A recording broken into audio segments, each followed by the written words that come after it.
ኢትዮ ወንደር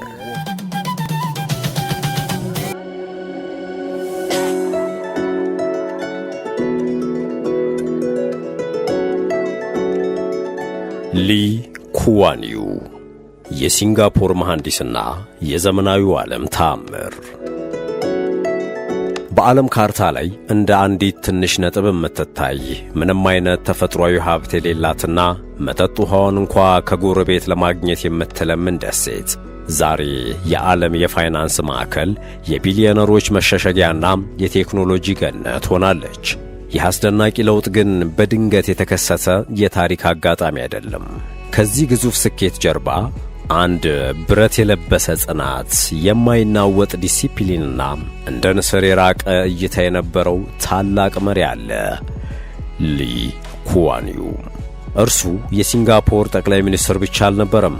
እርሱ የአንድን ሕዝብ ተስፋ ከውድቀት አፋፍ አንስቶ ወደ ሰማይ የሰቀለ የታሪክ አናጺ ነው።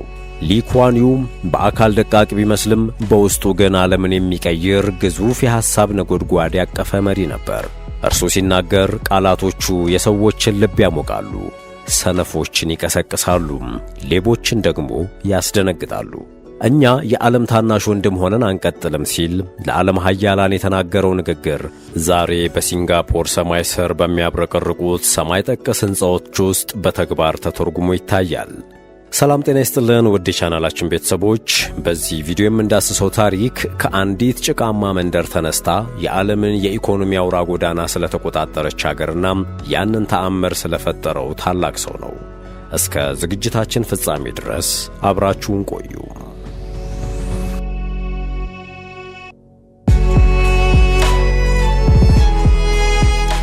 የልጅነት ትዝታና የማንነት መሠረት። ሊ ኩዋን ዩ በ1923 በሲንጋፖር ሲወለድ ደሴቷ በብሪታንያ የቅኝ ግዛት ቀንበር ስር ነበረች። ያደገው በንግድ ሥራ በሚተዳደሩ ቤተሰቦች ውስጥ ቢሆንም የልጅነት ጊዜው ግን በቅንጦት የተሞላ አልነበረም። ይልቁንም በሁለተኛው የዓለም ጦርነት ወቅት የጃፓን ወረራ ያስከተለው ሰቆቃ የሰው ልጅ ክብር እንዴት እንደሚረገጥና ድህነት ምን ያህል መራራ እንደሆነ በተግባር አስተምሮታል። ያ የጦርነት ጠባሳ በውስጡ አንድ ትልቅ ጥያቄ አሳደረ። ለምንድነው የኔ ሕዝብ በገዛ ሀገሩ ባዕድ የሚሆነው የሚል። በትምህርቱ እጅግ ብሩህ የነበረው ሊ ወደ ለንደን በማቅናት በካምብሪጅ ዩኒቨርሲቲ የሕግ ትምህርቱን ተከታተለ። በዚያ የቆይታው ወቅት ምዕራባውያን ያላቸውን የሥልጣን ማማ ሲመለከት በውስጡ የነበረው ቁጭት ወደ ትልቅ ራዕይ ተቀየረ። እናም እንደ ሌሎች ምሁራን አውሮፓ ውስጥ ቀርቶ ኑሮውን ማድመቅ አልፈለገም። ይልቁንም ያገኘውን ዕውቀትና ብልሃት ይዞ ወደ ተራበውና ወደ ተጠማው ሕዝቡ ተመለሰ። ሊ ከአውሮፓ የተመለሰው ባዶ እጁን አልነበረም፣ የሲንጋፖርን ነጻነት የሚያበስር የለውጥ ችቦ ይዞ እንጂ። ከለንደን መልስ በሕግ ባለሙያነት ሥራውን ሲጀምር ትኩረቱ የሠራተኞችን መብት ማስከበር ላይ ነበር። በንግግር ችሎታውና በሐሳብ ጥንካሬው የብዙዎችን ልብ ማሸነፍ የቻለው ሊ በ29 ዓመቱ የሕዝብ ተግባር ፓርቲን ወይም ፒኤፒን በመመስረት ወደ ፖለቲካው ዓለም ገባ። የዚያን ጊዜዋ ሲንጋፖር በብሔር ግጭት የምትታመስ፣ በሥራ አጥነት የምትሰቃይና የቆሸሸች ወደብ ነበረች። ሊ ግን ያን የቆሻሻ ክምር አይቶ ተስፋ አልቆረጠም። ይልቁንም ያንን ጭቃ ወደ ወርቅ የሚቀየርበትን ቀመር ማውጣት ጀመረ። ሊ ኩዋን ዩ በወጣትነቱ እጅግ ትጉህና ለራሱ የማይራራ መሪ ነበር። ሌሊቱን በሙሉ ስለ ሀገሩ ዕጣ ፈንታ ሲያቅድ የሚያድር፣ ጠዋት ደግሞ ሕዝቡን ለማነቃቃት በየጎዳናው የሚወጣ ሰው ነበር። የእርሱ የፖለቲካ ጉዞም የሥልጣን ጥመኝነት ሳይሆን ለታላቅ ዓላማ ራስን አሳልፎ የመስጠት ጥበብ ነው። እኔ የመጣሁት ላገለግል እንጂ ልገለገል አይደለም የሚለው መርሁ በዙሪያው ለነበሩት ወጣቶች ትልቅ የብርታት ምንጭ ሆነላቸው።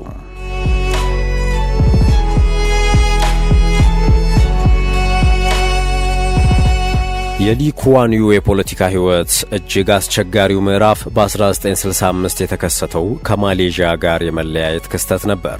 ሲንጋፖር ከማሌዥያ ፌዴሬሽን ስትወጣ ሊ ኩዋን ዩ በቴሌቪዥን መስኮት ቀርቦ ሲያለቅስ መላው ዓለም ተመልክቶታል። ያ ለቅሶ ግን የተሸናፊ ለቅሶ አልነበረም። ይልቁንም ከዛሬ ጀምሮ ለብቻችን ቆመናል፣ የምንበላውና የምንጠጣው እንኳ የለንም የሚል የእናትነት ጭንቀት ነበረ። ያች ምሽት ለሊ ኩዋን ዩ የሞትና የሕይወት ትግል የጀመረባት ታሪካዊ ምሽት ነበረች። ሊ በዚያ ፈታኝ ወቅት አንድ ነገርን ወሰነ። ሲንጋፖር መኖር ካለባት ከሌላው ዓለም የተሻለች መሆን አለባት የሚል። ምንም አይነት የተፈጥሮ ሀብት በሌላት ደሴት ላይ ሊ ትኩረቱን በሰው ሀብት ላይ አደረገ። የኛ አልማዝና ወርቃችን ሕዝባችን ነው በማለት ጥራት ያለው ትምህርትና ዲሲፕሊን ያለው ትውልድ ለመገንባት መሠረት ጣለ። ሲንጋፖርን ከሦስተኛው ዓለም ወደ አንደኛ ዓለም ለማሸጋገር የነበረው ቆራጥነት ከንግግር ባለፈ ወደ ጠንካራ ተግባር ተቀየረ። ያን ጊዜ ዓለም ለሲንጋፖር የሰጣት ግምት እጅግ ዝቅተኛ ነበር። ብዙዎች ይህች ትንሽ ደሴት በሁለት ዓለም ውስጥ ትጠፋለች ብለው ተንብየው ነበር። ሊ ግን የእነዚያን ተቺዎች አፍ ለማዘጋት ቆረጠ። የዓለምን ትላልቅ ኩባንያዎች ወደ ሲንጋፖር ለመሳብ ደህንነቱ የተጠበቀና ከሙስና የጸዳ መዋቅር ፈጠረ። የሲንጋፖር አየር መንገድና ወደቧን የዓለም ቁንጮ ለማድረግ ሌት ተቀን ሠራ። ሊ ለሀገሩ የነበረው ፍቅር ድካምን እንዳያውቅ አድርጎታል። የሊ ኩዋን ዩ የአመራር ጥበብ በውጤት ላይ የተመሠረተ ነበር። እርሱ ለሕዝቡ የገባውን ቃል በተግባር ሲፈጽም፣ ሕዝቡም በእርሱ ላይ የነበረው እምነት እየጨመረ መጣ። ሲንጋፖር በአጭር ጊዜ ውስጥ በኢንዱስትሪ የበለጸገች፣ ዜጎቿም የተሻለ ኑሮ የሚኖሩባት አገር ሆነች። ያ ለቅሶ የፈሰሰው በከንቱ አልነበረም፣ የሲንጋፖርን ትንሣኤ ያበሰረ የጽናት ጠብታ እንጂ።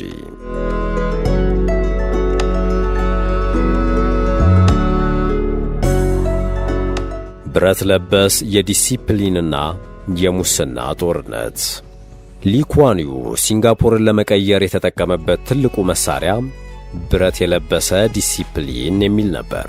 ለእርሱ ሀገርን መገንባት ማለት ጨዋታ አይደለም፣ ከፍተኛ ስነ ምግባርና መሥዋዕትነት የሚጠይቅ ሥራ እንጂ።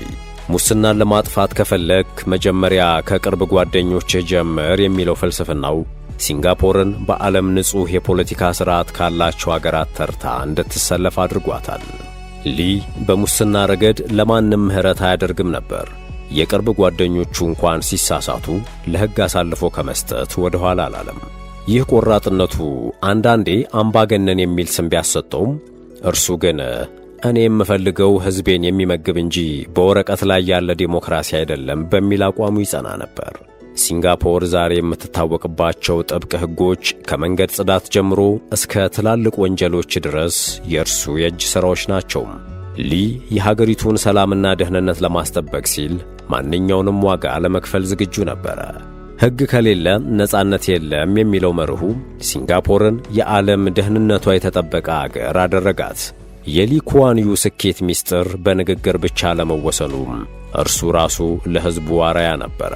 በግል ሕይወቱ እጅግ ቆጣቢ፣ ለሥራው ታማኝና ለጊዜ ትልቅ ግምት የሚሰጥ ሰው ነበር። ሚኒስትሮቹና የመንግሥት ሠራተኞች ልክ እንደ እርሱ ጠንካራ እንዲሆኑ ይጠብቅ ነበር። በሲንጋፖር ውስጥ ሥራን አለመሥራት ወይንም በሙስና መካፈል እንደ ትልቅ ውርደት የሚቆጠርበትን ባህል የፈጠረው እርሱ ነው። ይህ ዲሲፕሊን በኢኮኖሚው ላይም ትልቅ ተጽዕኖ ነበረው። ባለሀብቶች ገንዘባቸውን ይዘው ወደ ሲንጋፖር የፈሰሱት በዚህ ሀገር ውስጥ ግልጽነትና ፍትሕ እንዳለ ስለተረዱ ነው። ሊ ኩዋን ዩ ሲንጋፖርን የገነባው በሕንፃ ብቻ ሳይሆን በጠንካራ የሞራል መሠረት ላይ ነው። ዛሬ ሲንጋፖር የዓለም የንግድ ማዕከል የሆነችው ሊ በጣለው የዲሲፕሊንና የታማኝነት መሠረት ምክንያት ነው።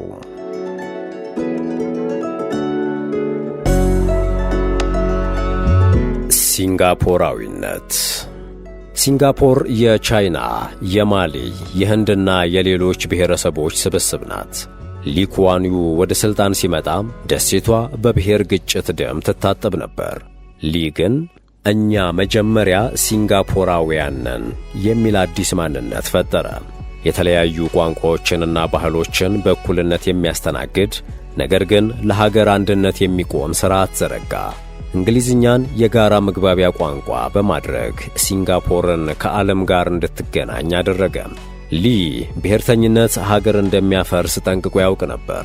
ስለዚህም በቤት አሰራር፣ በትምህርትና በሥራ ዕድል ላይ የብሔር ተዋጽኦ እንዲጠበቅ በማድረግ ሰዎች ተቀላቅለው እንዲኖሩ አደረገ። በሲንጋፖር ውስጥ የእኔ ብሔር ይበልጣል የሚል ድምፅ ቦታ የለውም። ሊ የፈጠረው ሲንጋፖራዊነት ዛሬ ለብዙ ሀገራት ትልቅ ትምህርት ነው። አንድነት የጥንካሬ ምንጭ መሆኑን በተግባር አሳይቷል። ይህ ሥራው ግን ቀላል አልነበረም። የየብሔሩን ጽንፈኛ መሪዎች መጋፈጥና ማሳመን ነበረበት። ሊ ግን በንግግር ችሎታውና በፍትሐዊነቱ ሁሉንም ወገኖች ወደ አንድ ጥላ ስር ማምጣት ቻለ።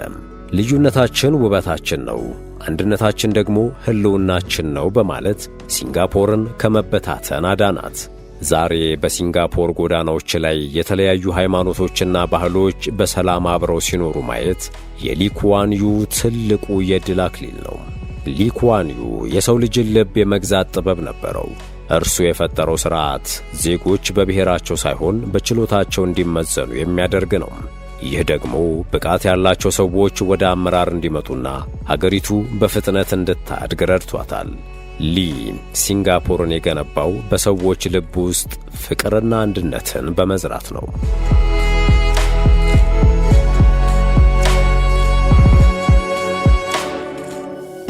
ሀገሩን ያገባው መሪ። ስለ ሊ ኩዋን ዩ ስናወራ ከጀርባው የነበረችውን ብርቱ ሴት ባለቤቱን ኳ ጌክቹን ሳንጠቅስ ማለፍ አንችልም። ሊና ባለቤቱም በካምብሪጅ ዩኒቨርሲቲ አብረው የተማሩና እጅግ የተቀራረቡ ነበሩ። ሊ ለባለቤቱ የነበረው ፍቅርና አክብሮት እጅግ ጥልቅ ነበር። ኳ ጌክቹ የሊ ኩዋን ዩ የቅርብ አማካሪ፣ የንግግሮቹ አርታይና የሕይወቱ መረጋጋት ነበረች። ሊ እርሷ ከሌለች እኔ ግማሽ ሰው ነኝ እስከ ማለት ይደርስ ነበር። ሊ ኩዋን ዩ ልክ እንደ ሚያሞትሊ ሁሉ ሕይወቱን ሙሉ ለሀገሩ የሰጠ መሪ ነበር። ሀገሩን ያገባ መሪ የሚለው ቅጽል ስም ለእርሱም ይስማማዋል። ከባለቤቱና ከልጆቹ ጋር የነበረው ጊዜ እንኳ ስለ ሲንጋፖር በሚደረጉ ውይይቶች የተሞላ ነበር። ሊ በቤቱ ውስጥ ዝምተኛና አሳቢ፣ በመድረክ ላይ ግን ነጎድጓድ ነበረ። ይህ ተቃርኖ ነው ሊን እጅግ ማራኪ መሪ የሚያደርገው። ባለቤቱ በታመመችበትና በአልጋ ላይ በዋለችበት ወቅት ሊ ያሳያት የነበረው እንክብካቤ የብዙዎችን ልብ ነክቷል። በየቀኑ ማታ ማታ መጽሐፍት እያነበበላትና እያወጋት ያሳልፍ ነበር። ይህ ጥንካሬውና ርኅራኄውም እርሱ በውጭ እንደሚታየው ብረት ብቻ ሳይሆን ጥልቅ ስሜት ያለው ሰው መሆኑን አሳይቷል። ለቤተሰቡ የነበረው ታማኝነት ለሀገሩ ለነበረው ታማኝነት መሠረት ነበረ። ሊ ኩዋን ዩ ለልጆቹም ጥሩ አባት ነበር። ልጁ ሊ ሸን ሉንግ ዛሬ የሲንጋፖር መሪ ሲሆኑ ሊ የጣለው የጥንካሬና የእውቀቱ ውርስ ውጤት ነው። ሊ ግን ልጁን ወደ ሥልጣን ያመጣው በዘመድ አዝማድ ሳይሆን ልጁ ባለው ብቃትና ችሎታ መሆኑን ዓለም ያውቃል። ሊ ኩዋን ዩ ሕይወቱን ሙሉ ለሲንጋፖር መሥዋዕት አድርጎ የኖረ፣ የግል ምቾቱን ለሕዝብ ጥቅም አሳልፎ የሰጠ እውነተኛ ጀግና ነበር።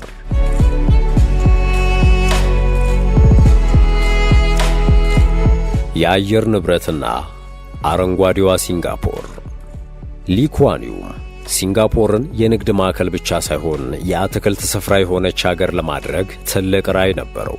ገና በ1960ዎቹም ዓለም ስለ አየር ንብረት ለውጥ ማውራት ሳይጀምር ሊ ሲንጋፖርን በአረንጓዴ ተክሎች የመሸፈን ሥራ ጀመረ።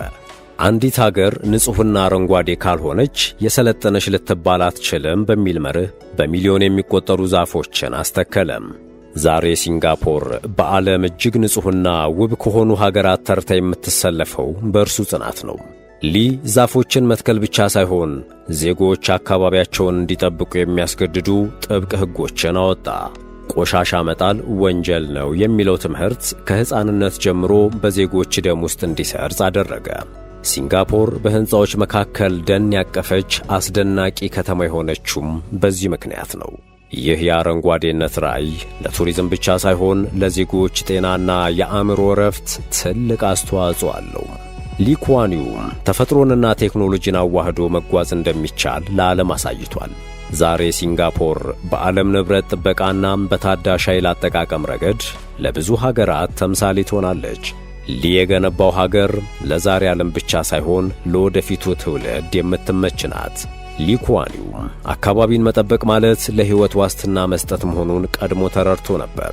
የውሃ ሀብቷን ለመጠበቅና የባሕር ውሃን ወደ መጠጥ ውሃ ለመቀየር ያደረገው ጥረት ሲንጋፖርን በራሷ እንድትቆም ረድቷታል። ሊ የፈጠረው አረንጓዴ አብዮት ዛሬም ድረስ በሲንጋፖር ጎዳናዎች ላይ ሕያው ሆኖ ይተነፍሳል።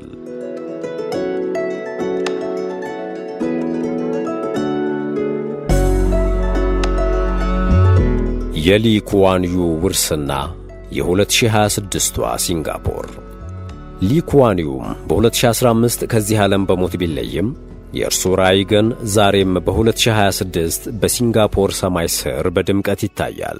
ሲንጋፖር ዛሬ የዲጂታል አብዮት መሪ፣ የሰው ሠራሽ አስተውሎት ወይም ኤአይ ማዕከልና የዓለም የፈጠራ ማማ ሆናለች። ሊ የጣለው የእውቀትና የዲሲፕሊን መሠረት ሀገሪቱ ያለ እርሱም ቢሆን በከፍታ ላይ እንድትቀጥል አድርጓታል። ዛሬ ሲንጋፖርን ስንመለከት የምናየው የአንድን ሰው ጽናት ሳይሆን የአንድን ሕዝብ ትንሣኤ ነው። ሊ ኩዋን ዩ ለዓለም ያስተማረው ትልቁ ትምህርት ምንም የሌላት አገር ታላቅ መሆን ትችላለች የሚለውን እውነት ነው። የእርሱ ታሪክ ለታዳጊ ሀገራት መሪዎች ትልቅ የቤት ሥራና መነሳሻ ነው። ሊ ሲንጋፖርን ከመንደርነት ወደ ዓለም አቀፍ ኃያልነት አሸጋግሯታል። የሊ ኩዋን ዩ ውርስ በሕንፃዎች ላይ ብቻ ሳይሆን በሲንጋፖራውያን ስነ ልቦና ውስጥ ተቀርጾ ይኖራል። ታታሪነት፣ ታማኝነትና አንድነት የሀገሪቱ መለያ ሆነው ቀጥለዋል። ሊ ኩዋን ዩ ለሲንጋፖር የሰጣት ትልቁ ስጦታ ኩራት ነው። ዛሬ ማንኛውም ሲንጋፖራዊ በዓለም አደባባይ ሲቆም በሀገሩና በታሪኩ ይኮራል። ሊ ኩዋን ዩ የዘመናችን የብልጽግና መሐንዲስና የታሪክ አቅጣጫ ቀያሪ ነው። የእርሱ ስም ከሲንጋፖር አልፎ በዓለም ዙሪያ እንደ ነጻነትና እድገት ምልክት ሆኖ ይኖራል። ሊን ማሰብ ማለት ተስፋን ማሰብ ማለት ነው። ሊን መከተል ማለት ደግሞ ወደ ስኬት ጎዳና መጓዝ። የሲንጋፖር ፈጣሪ ሊ ኩዋን ዩ ታሪክ ላይ ያተኮረው መሰናዷችን ይህን ይመስል ነበር።